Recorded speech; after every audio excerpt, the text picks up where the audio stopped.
Yang kedua adalah berarti dia ngajak perang. Dia ngajak perang. Ade Darmawan yang diajak perang. Ya. Kau lihat nih, saya buktikan nih ya. Dia melaporkan 2 orang ya, Bang Cumanan dan Iya. apakah ini salah satu bentuk juga untuk ya memperpanjang Counter. Ya, itu Ya. counter. Karena Counter. kenapa? Nih saya jawab dulu. Ya, Kenapa itu terjadi? Karena Lecumanan pelapor akan memberatkan dia. Ya, itu yang pertama. Ya. Yang kedua adalah berarti dia ngajak perang. Dia ngajak perang. Ade Darmawan yang diajak perang. Ya.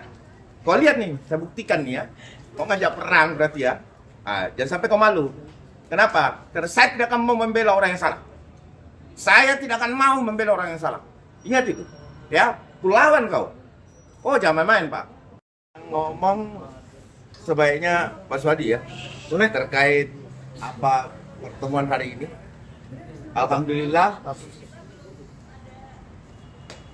Alhamdulillah Kita diterima dengan baik. diterima dengan baik. Saya ketemu di Trinum ini susah banget. Susah banget. Gak mau ketemu. Kenapa ya? Ada apa? Tapi alhamdulillah udah diterima. Diterima dalam rangka menyampaikan surat. Ya. Surat sudah dibaca dan diskusi alot. Tapi apapun hasilnya nanti Pak Swadi silakan. Pak Swadi. Ya. Baik, terima kasih. Jadi tadi kami sudah bertemu dengan Pak Dir.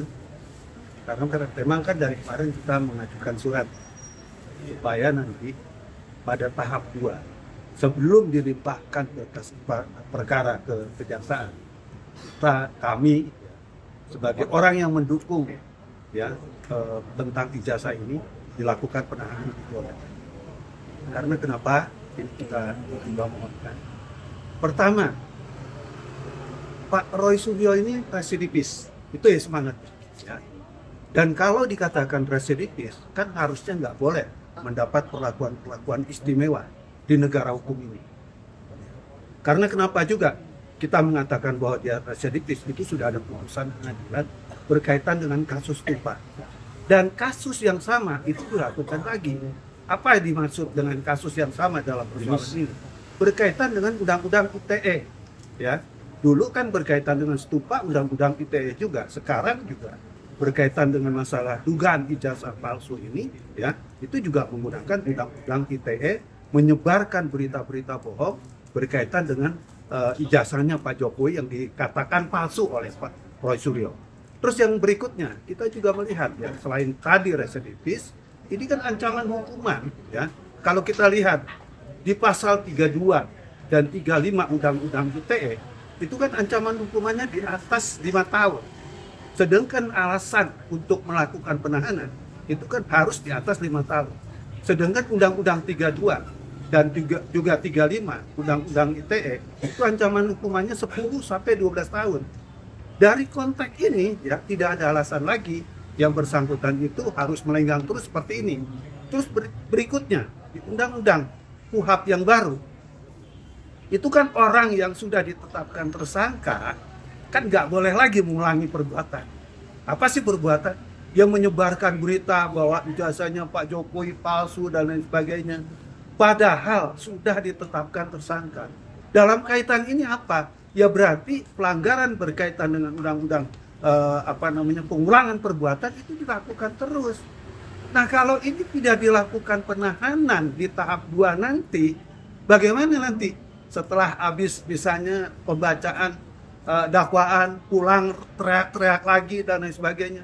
Kan tentunya ini menimbulkan hal yang tidak kondusif buat bangsa dan negara. Ya, jadi kita tadi menekankan kepada Pak Dir, ya, sebaiknya dilakukan penahanan. Ya, sebaiknya jangan lagi diberi kesempatan untuk diberi ruang-ruang bebas, ya, di mana memberitakan perkara-perkara yang sudah dinyatakan memang itu terbukti bahwa memang ada dugaan ijazahnya Pak Jokowi itu benar, tapi terus dituduh melakukan serangkaian dugaan pemalsuan, ini sebagai suatu perbuatan yang menurut hukum ini tidak tepat gitu ya. Jadi tadi kita tekankan kepada Pak Dir untuk dilakukan penahanan. Karena penahanan ya di dalam hukum acara itu dimungkinkan ya, sebelum perkara dilimpahkan. Jadi kewenangan penyidik itu ada 20 hari untuk melakukan penahanan. Itu tadi yang kita berikan masukan kepada Pak Dir. Mudah-mudahan ini mendapat respon. Karena Bang Risman itu nanti adalah sebagai saksi di persidangan. Ya.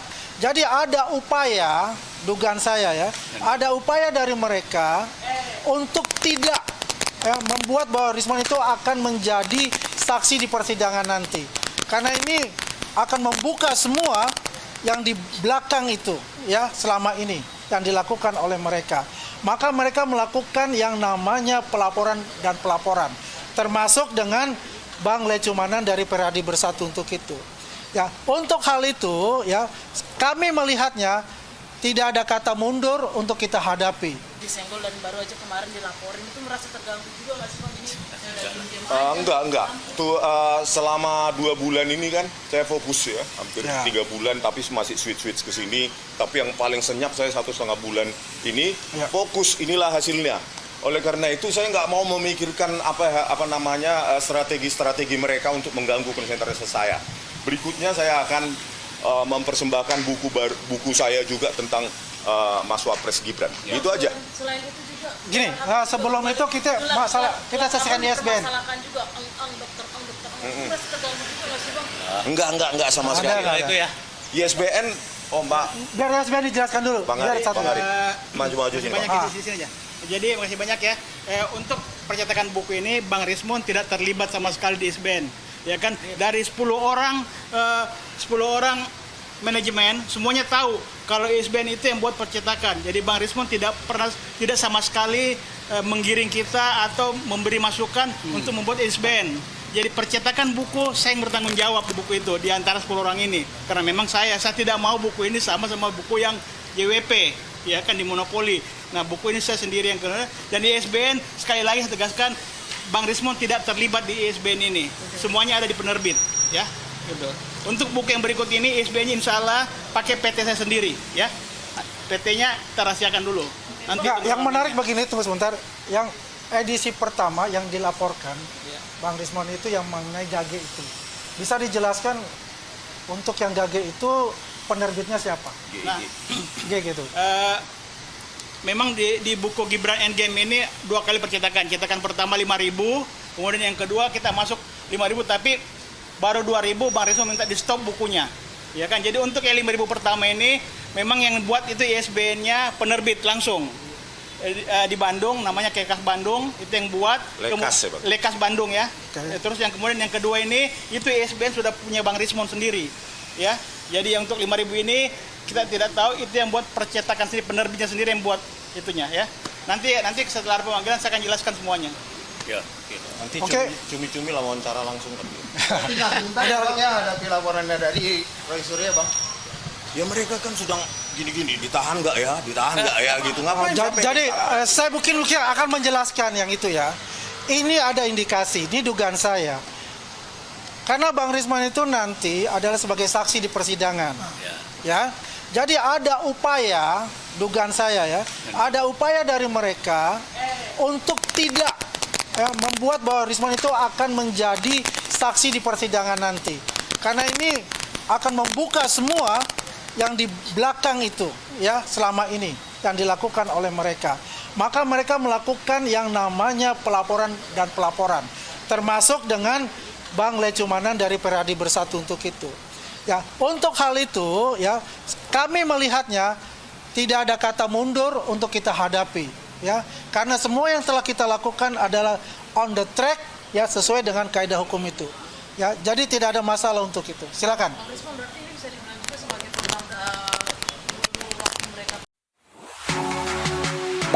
Gak sempat baca? Dengerin aja. Klik icon text to speech, nggak pakai ribet di okezone.com.